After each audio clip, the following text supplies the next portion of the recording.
ఆహ్, 2014లో రాష్ట్ర విభజన తర్వాత అధికారంలోకొచ్చినప్పుడు తెలుగుదేశం, జనసేన, బీజేపీ కూటమి. జనసేన బయట నుండి మద్దతు అప్పుడు పోటీ చేయలేదు ఎన్నికల్లో. వీళ్ళిద్దరూ కలిసి ఉన్నప్పుడు ప్రతి ట్రిప్పు అంటే 2 ఏళ్లకోసారి రాజ్యసభ స్థానాలు ఖాళీ అవుతుంటే 70, 80 అలా ఖాళీ అయిన వాటిట్లో ఓ 4 వస్తా ఉంటే అందులో ఒకటి బీజేపీకి ఇస్తా ఉండేది.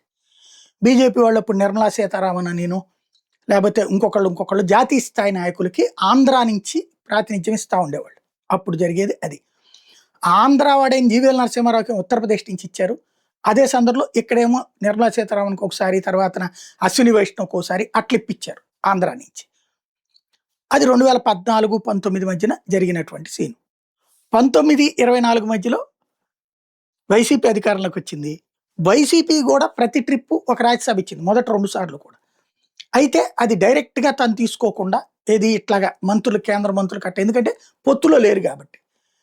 వాళ్ళ రికమెండేషన్‌తో పరిమళనత్వానికి ఇవ్వడమా, లేపోతే ఇంకొకళ్ళకి ఇవ్వడమా జరిగింది. మూడోసారి మాత్రం వద్దన్నారు వాళ్ళు ఎలక్షన్స్ దగ్గరకొస్తున్నటువంటి సందర్భంలో. అలాగా 2014 నుంచి 22 దాకా ఒక్కొక్క చాయిస్ తీసుకున్నారు జాతీయ స్థాయిలో. తర్వాతనొచ్చేటప్పటికి నలుగురిని వైసీపీ తీసుకుంది, పెట్టుకుంది, నడిచింది, అయిపోయింది.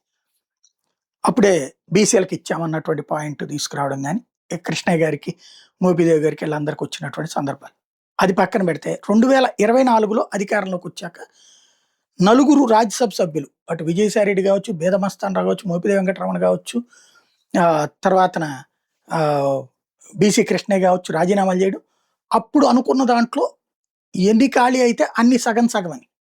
4 వచ్చినప్పుడల్లా సగం సగమని బీజేపీ, తెలుగుదేశం మధ్యన కుదిరిన ఒప్పందం. అందులో భాగంగా అప్పుడు కృష్ణయ్యని రాజీనామా చేయించి వైసీపీ తరపున బీజేపీలోకి తీసుకున్నారు. బీజేపీ తెలంగాణ రాజ్యసభ సభ్యుడయ్యారు. పేరుకి ఆంధ్ర ఎంపీ ఆయన. తెలంగాణలోనే ఉంటున్నారాయన. ఈ సీటు తెలుగుదేశం మద్దతుతో ఆ రోజున బీజేపీ పొందింది. రెండవ రాజ్యసభ వచ్చేటప్పటికి పాకా సత్యనారాయణ గారికి ఇచ్చారు. అది నడుస్తోంది చూసాం 2 రాజ్యసభ. ఇప్పుడు 2 రాజ్యసభ. అందులో ఒకళ్ళు ఆంధ్రాలో ఉంటారు, ఒకళ్ళు తెలంగాణ ఉంటారు. ఆంధ్ర కేటాలు. అదే సందర్భంలో బేదమస్తానరావుకి డైరెక్ట్‌గా మళ్ళీ కంటిన్యూ చేసి, సానా సతీష్‌కి ఇచ్చుకొచ్చారు మోపిదేవి వెంకటరమణది. ఇప్పుడు మోపిదేవి వెంకటరమణ ప్లేస్‌లో ఉన్న సానా సతీష్‌కి అంటే ఇప్పుడు 4 ఎంపీలు ఉన్నాయి కదా! ఈ ట్రిప్ డైరెక్ట్ 4 ఎంపీలు రాబోతున్నాయి. అప్పుడు రాజీనామాలు చేయించి. ఇప్పుడు 4.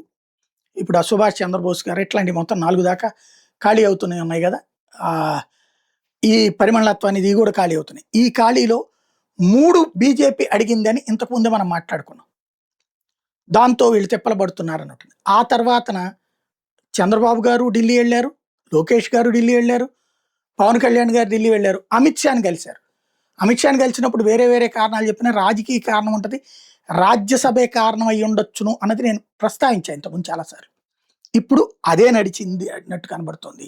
తాజాగా వినబడుతున్న లెక్క ఏంటయ్యా అంటే, లింగమనేని రమేష్ ఖచ్చితమట జనసేన నుంచి. అంటే జనసేన రిప్రజెంటేషన్ రాజ్యసభలో రాబోతోంది. లింగమనేనికి ఆ సీటు రాబోతోందన్నమాట బలంగా వినబడుతోంది ప్రస్తుతం ఢిల్లీ సర్కిల్స్‌లో. రెండవది తెలుగుదేశం పార్టీ 2 రాజ్యసభ తీసుకోబోతోంది. ఒకటి సానా సతీష్, ఇంకోటి కిలార్ రాజేష్. అయితే ప్రస్తుతం బాబు గారి మీద ఒత్తిడైతే సీమ పేరు చెప్పినో, ఇంకో పేరు చెప్పిన. ఇప్పుడు సానా వచ్చేటప్పటికి ఉత్తరాంధ్ర కోటా కిందకైనా వస్తారు. ప్లస్ పార్టీలో బాగా కష్టపడినటువంటి వ్యక్తిగాను. ఇటు కిలార్ రాజేష్, లోకేష్ గారికి టీము ప్లస్ స్ట్రాంగ్ టీమ్ అవుతది. అయితే సీఎం ఏరియా నుంచి రిప్రజెంటేషన్ ఈ పాయింట్లు కూడా వస్తాయి. ఇప్పుడు ప్రస్తుతం అయితే భాష్యం రామకృష్ణ అడుగుతున్నారు. గల్లా ఇంతకుముందు జయదేవ్ అడుగుతున్నారు. అనేక మంది దాదాపు 7, 8 మంది అడుగుతున్నారు. వీళ్ళందరూ అడుగుతున్నా సరే ఈ ఇద్దరికే రావడానికి అవకాశం ఉంది. ప్రస్తుతానికైతే 2 ఎంపీలు తెలుగుదేశం పార్టీ సానా సతీష్, కిలార్ రాజేష్‌కి ఇవ్వడానికి సిద్ధమవుతోంది అన్నటువంటి మాట ఢిల్లీ సర్కిల్స్‌లో వినబడుతోంది. మరి చివరి నిమిషంలో అప్పుడు వరరామయ్య గారికి జరిగినట్టు ఏమైనా మారుస్తారా ఏంటనేది చూడాలి. వాస్తవంగా ఇప్పుడు మొత్తం చేతిలో ఉంది. బాబు గారి చేతిలో మాత్రమే ఉంది.